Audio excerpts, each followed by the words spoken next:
Welcome to Candlewick Library. I'm Cheryl. Today I'm sharing all of the books I read in September for Back to Hogwarts Readathon.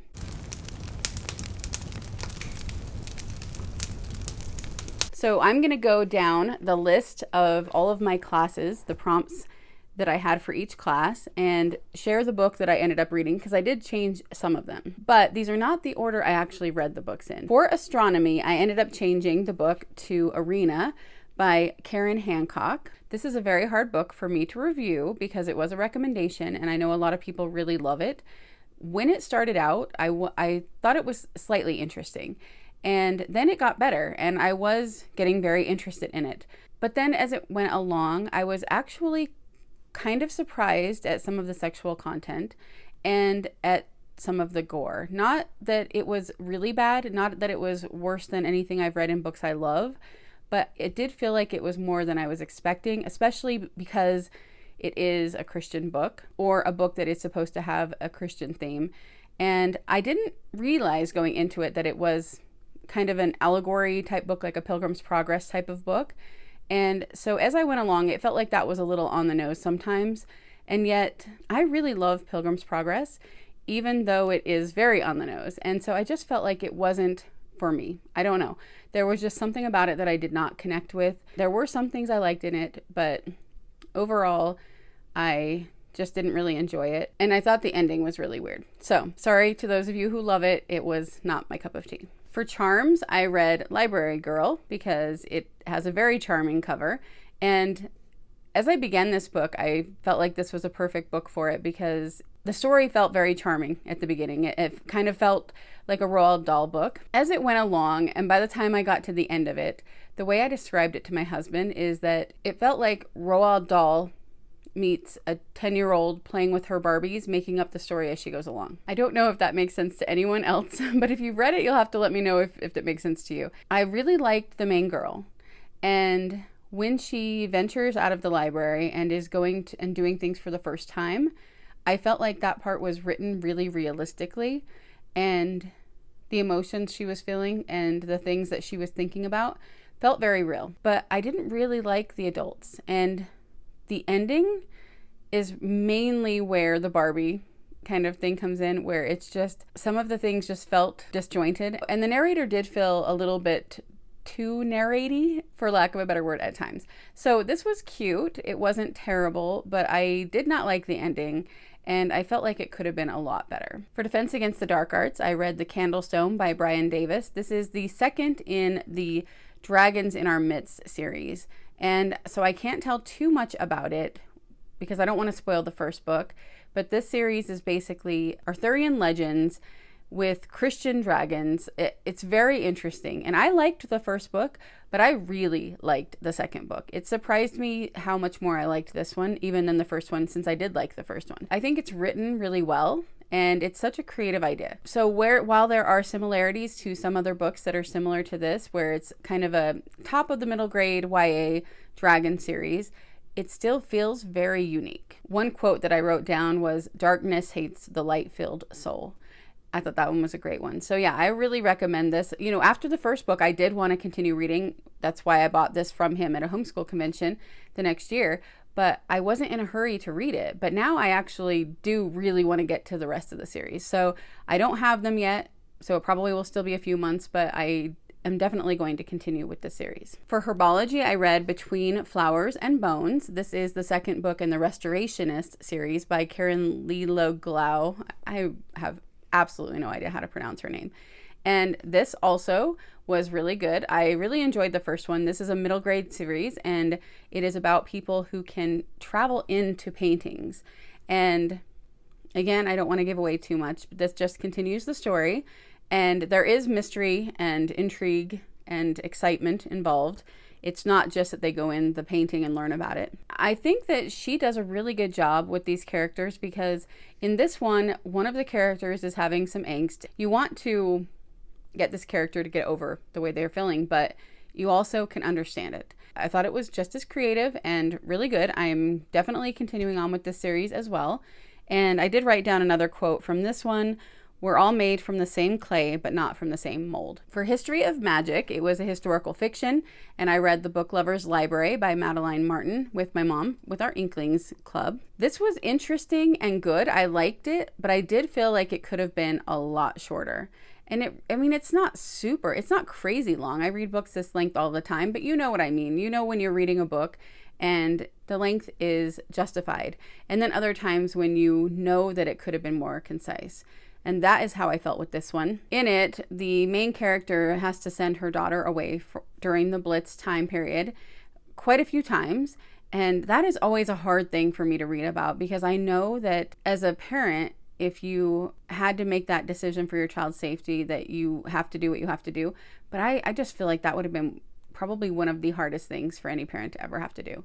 I don't know how anybody did it. And sometimes I catch myself reading books like this and I just think, why didn't you leave too? Because I think she could have. And sometimes you read about the stories in real life or in fiction and they couldn't. But in this one, I felt like she could have. So that's always a little bit hard. But I did like it. I don't think I liked it as much as the other book I read by her last year, which I'm blanking on the name right now, but it's still, I still did enjoy it. For potions, I did switch it up because I was feeling in the mood for some poetry, and I read from Lyrical Ballads. This is poetry by Wordsworth and Coleridge. I did not read this whole book. This book is the same thing twice. It's the 1798 version and the 1802 version in one book. So technically I only read half. I chose to go with the 1802. And even then, I did not read every poem. I read some of my favorites and some that I didn't remember reading before and called it good. And that is enjoyable. I like them. I enjoyed most of the poems I read. For Transfiguration, I was thinking I was going to be counting one of the books I would read in homeschool that would have been a translated book. But then as we got along in school, I realized we weren't going to get to it yet. So I did change it to a book I was already reading, where I realized this could fit for it because a transformation takes place. This is From the Susquehanna to the Tiber by Jeremy Christiansen. It's a memoir of a conversion of this man from Mormonism to Catholicism. And it was very interesting. He is a lawyer, and you can tell he's very intelligent. So there were parts of the book that were a little bit more on the dry side as far as just his writing style. However, even those, I wasn't bored. He basically tells the story of his childhood, his teenage tumultuous years, how he became really faithful in the Mormon church, and I guess why he started questioning it. And so then there were 2 very long chapters. That is one of my only things wrong with this book, is that the chapters are extremely long. He tells over the course of 2 chapters all of the things that he started to learn about the Mormon church. So it was basically like a quick, short version of a lot of the things I've talked about before in my No Man Knows My History videos, different historical things and translation issues and different things like that, that a lot of us that leave the Mormon church come to learn and find out. And so he goes through all of those, and then it has his transformation just from where he didn't believe in that church anymore, but he was still going with his wife and children, and she knew he didn't believe anymore. Even their bishop, the leader of the Mormon congregation, knew that he didn't believe, but he said he'd be willing to do callings as long as he didn't have to bear his testimony or teach doctrine. And so they were very happy to still have him there. And so it talks about how he went from that to wanting to learn more about Christianity and reading early church fathers, and then where that led him. I found that to be very interesting. I also related to a lot of the stuff that he talked about. He had a very rebellious teenage time, and he was more rebellious than I was, but that is when I had my rebellious years as well. And then I went double hard into being a Mormon after those rebellious years, and he did too. So I related to that. Also, he is the only other person I've ever heard talk about their patriarchal blessing, which is a special blessing that every Mormon gets. This would offend people, but I'm not meaning this to be offensive, but it is the closest way I could describe it to anybody. And that is that it is like a horoscope for your life, but you're being told that it's from God. A special guy that is given the calling of patriarch in a Mormon stake, which is a group of wards, gives you this blessing, and they tell you things that you are going to be blessed with in your life if you stay close to the church and do what you're supposed to do. Mine was extremely short and very simple. And I would see other people with theirs, and it was really long, and there were all these different things. And it was something that really affected me throughout my adult life until I stopped believing in that church. And his was the same way, and he talked about it. And when he had his blessing in this book, and when I was reading it, it was so similar to mine, except just a boy version, because you do usually have very gendered things for the blessings. That was so interesting to me, since I've never heard anybody else talk about how it affected them, that theirs was so much shorter than others. So that was great. It was a great book. I really enjoyed it. I think that his tone and the way he talks about Mormonism, and especially about members of that church, is a lot kinder than a lot of ex-Mormons. I feel like he really has a heart for making sure people know the truth about the Mormon church, but also don't hold it against people that are the members, who do tend to be pretty good people most of the time. And I thought that was good. He also does talk about how it is really hard to get through to a Mormon about the truth of their religion, because we are very focused on emotions and feeling like something is true. So if you are faced with a fact about Mormon church history, or even the Book of Mormon, the translation process, Joseph Smith, all of that, you will fall back very quickly on, well, it doesn't matter because I had a burning in my bosom. The Holy Ghost has witnessed to me that it's true, so none of that matters.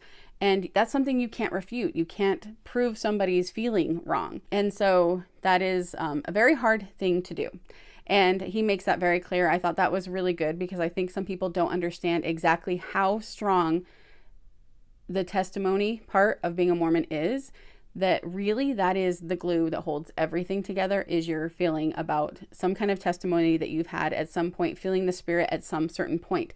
If you felt what you are kind of conditioned to believe is feeling the Spirit, then if you feel that at anything that has to do with Mormonism, that is only Mormonism, that is enough for you to believe that this is the true church because of that feeling, and it will keep you blind from a lot of other things. So anyway, great book. Highly recommend it. For Ancient Runes, I read Final Word. This is the Winterton Deception. It's book 1 by Janet Sumner Johnson.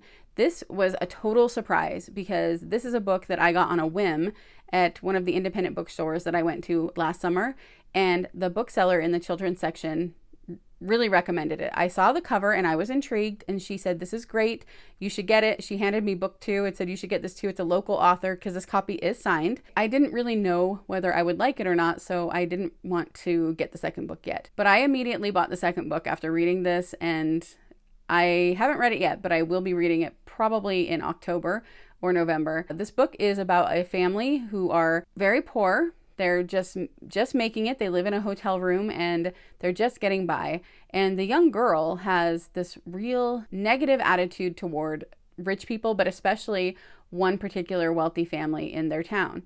And their dad had died when they were young, and they never knew who he was. They find out who he is, and he happens to be part of this family. That family has created a dictionary that they are well known for.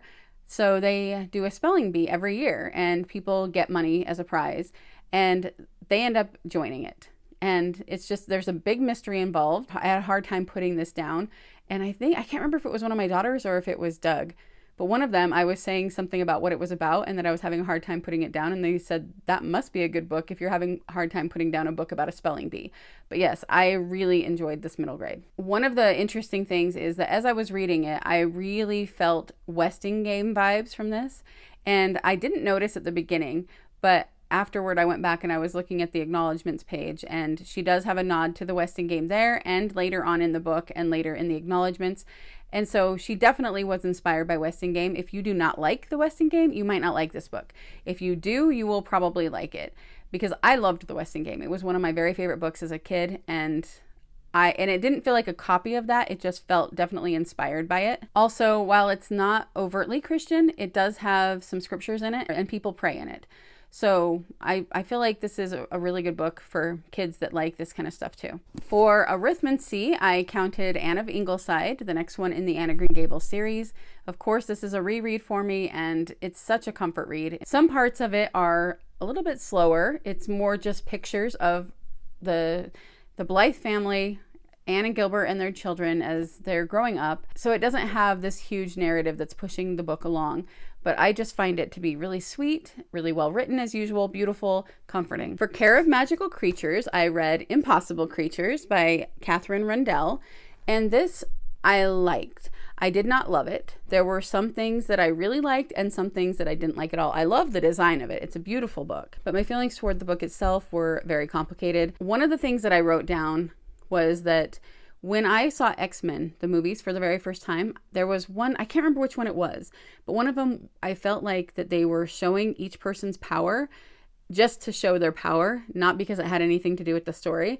And I felt like this book did the same thing with creatures. It was showing us all these magical creatures that didn't have anything to do with the story, where I felt like those creatures could have been introduced as the story went along, kind of like happens in Harry Potter, where there's all of these magical creatures in that world, but we learn about them as we need to know about them, instead of the first book just having all of the magical creatures in it. And this was just, I felt like we were constantly being introduced to them for no reason, and some of them mattered, some of them didn't. I also felt like some of the writing was dumbing down and some kind of childish humor that didn't need to be there. I did write down one quote that I really liked, which was, "Greater than the world's chaos are its miracles." And then another one, "We will eat grief for dinner, but tomorrow we will dine on joy." I thought those were great. So like I said, there were times when I felt like it was really good, and then other times when I just wasn't that into it. But I felt like the writing itself was good. So while I enjoyed this one, I don't know if I'm going to read any more in the series. I don't think I'm going to. For divination, I read The Q by Beth Brower. And this is funny because this is actually very thematic for divination, because for divination, it was supposed to be a 5-star prediction. But as we know from Harry Potter, divination class is mostly hogwash, and most of the things that Professor Trelawney says do not come true. And that was the case with this book, as it ended up being a 2-star for me instead of a 5-star. So Beth Brower is the author of the Emma M. Lyon books, which are some of my very favorite books ever now. I mean, the series isn't done yet, so hopefully it will continue to be that way, but every single one of them has been a 5-star for me so far, which is why I predicted this one would be. I believe this is her first book, but I'm not 100% sure on that. Anyway, I was so looking forward to this book, but I did not enjoy it. There were things I liked about it, but I think the fact that I had such high expectations and then it didn't meet them made it feel even worse. I really loved a side character in it, but I did not like the main character. I felt like she got better as it went along. But basically, she runs this newspaper that her uncle owned. And when he dies, he doesn't give it to her, but he tells her that there's a list of things that she has to do in order to keep the Q, the newspaper. I thought that idea sounded fantastic. However, every single thing on the list was so random. It was things that, like, it would happen, and then the person that was in charge of that, who I did like, he was a character I liked, he would say, "Oh, you just did it." And it would be like, how did he know that something like that would happen? Like, it felt like the guy had to kind of cheat the situation a little bit occasionally to make something happen, but they were so random. And then at the end, I hated the ending. I felt like there were some good things about the ending, but I told everyone in my family when I told them the whole story, because I knew none of them would want to read it. And I said, if it had happened this way, I would have liked the ending.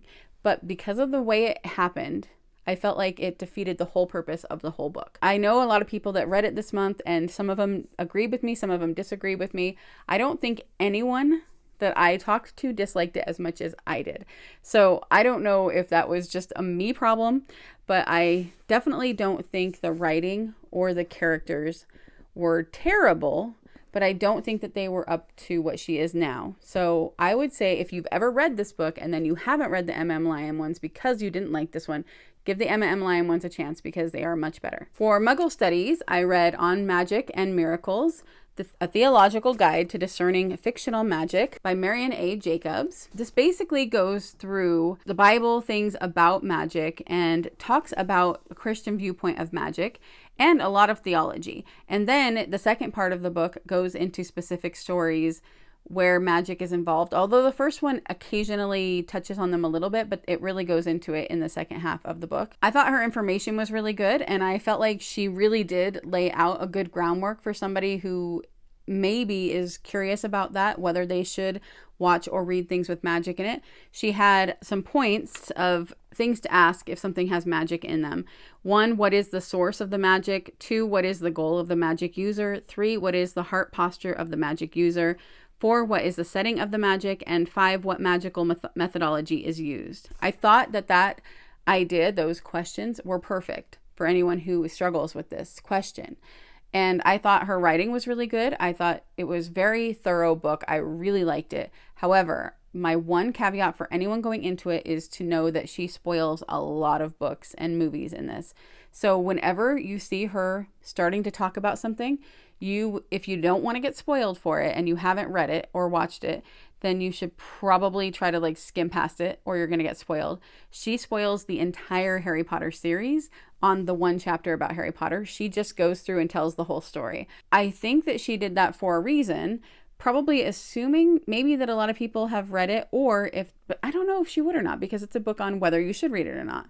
Well, it wasn't just about Harry Potter. It was about all magic. So there was just one chapter about Harry Potter. I definitely wouldn't want someone who hasn't read Harry Potter to read this book before reading Harry Potter, or just to skip that chapter for sure. I would want you to know to do that, because I think that part of the magic of Harry Potter is that it can be reread even though you know what's happening. But there's something so wonderful about discovering it for the very first time. So I would hate to have somebody go into it knowing what happens at the very end if they've never watched the movies or read the books. So that is my only issue with that book, but it's very well done. For flying lessons, I read The Orb and the Airship by Janelle Lean Schmidt, Turum Archive Book 1. This has been on my TBR for so long, and I kept putting it on my to be read for a month and then not getting to it. Finally got to it this month. This was another hard one to gauge for me, because sometimes it was really engaging, sometimes it wasn't. This book also had the misfortune of being the book that I was in the middle of when Charlie Kirk was assassinated here in Utah. And those next few days were very hard to focus on something. I think a lot of people felt it. There was just a lot of emotion, and I was having a really hard time focusing. So this book took me longer to read than it normally would have. And sometimes when I was reading it, I would find that I wasn't as focused as I should have been on it. And sometimes I would reread, sometimes I didn't. So I think that if I had read it at a different time, I probably would have liked it more than I did. But I still did like it. Basically, these kids that are going to go to a special school, and they end up getting kidnapped on this airship and pulled into this bigger story that's happening.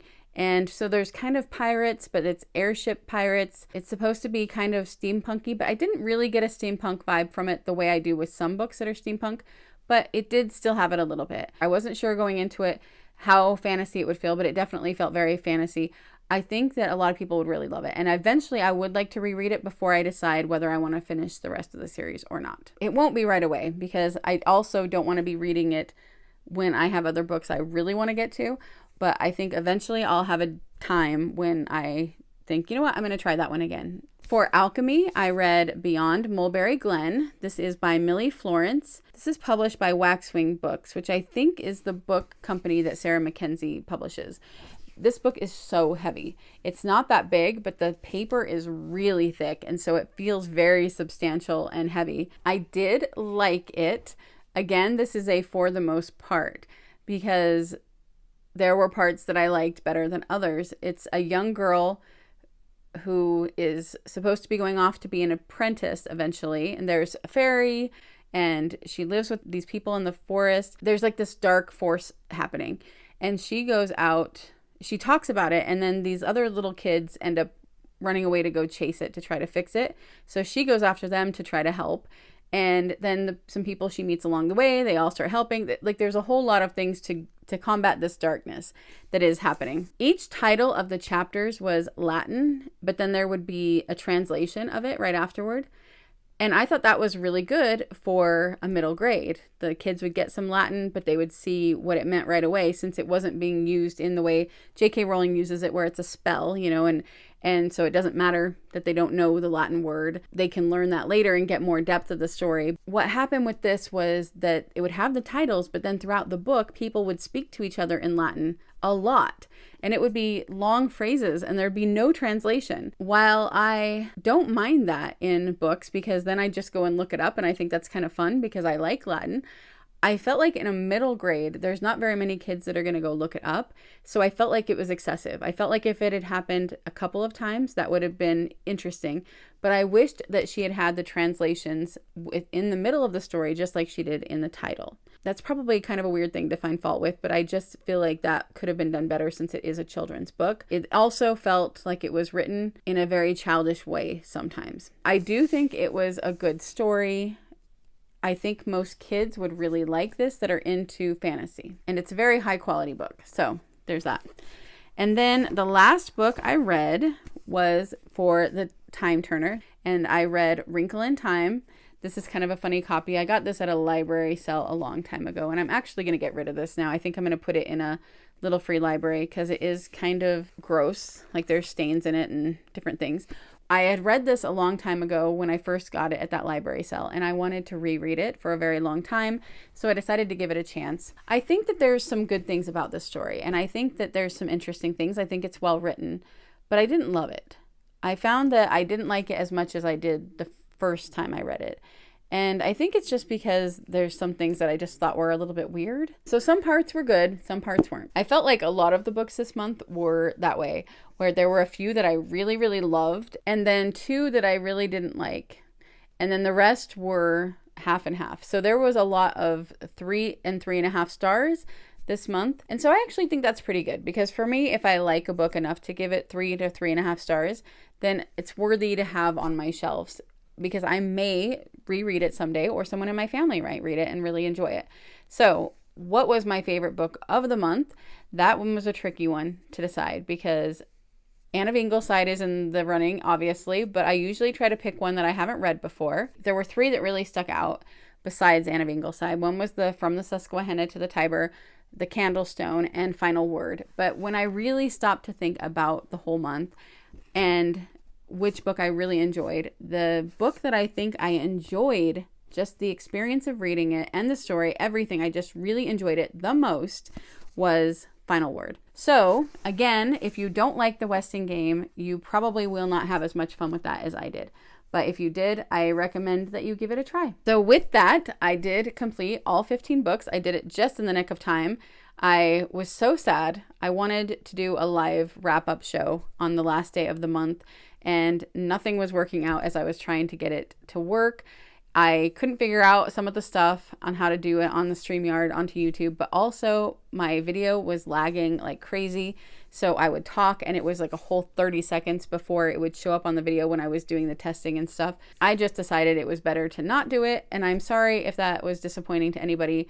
I was disappointed too, but I was able to finish that last book that evening, barely in the nick of time, get to my 15 and get the Hermione award. So that was really fun. Again, I want to thank everyone who took part in this readathon. My co-hosts, Alma and Christy and Lucy, thank you for joining me again this year. It was so much fun to do this with you guys again, and all of you who participated. I loved seeing the interactions on Discord this year, so I'm going to leave that up, and that will be something fun to add to every year. And I just loved seeing all the things pop up on Instagram and everything. It's just so much fun to see what you guys read. So let me know in the comments if you did participate, what you got to, what your points were, and what your favorite book of the month was, or your favorite moment of the month. And we have already talked a little bit about next year. It will definitely be coming back again next September, and I think it's going to be even better. I think it'll be my favorite one so far. See you next year, and thank you again for participating.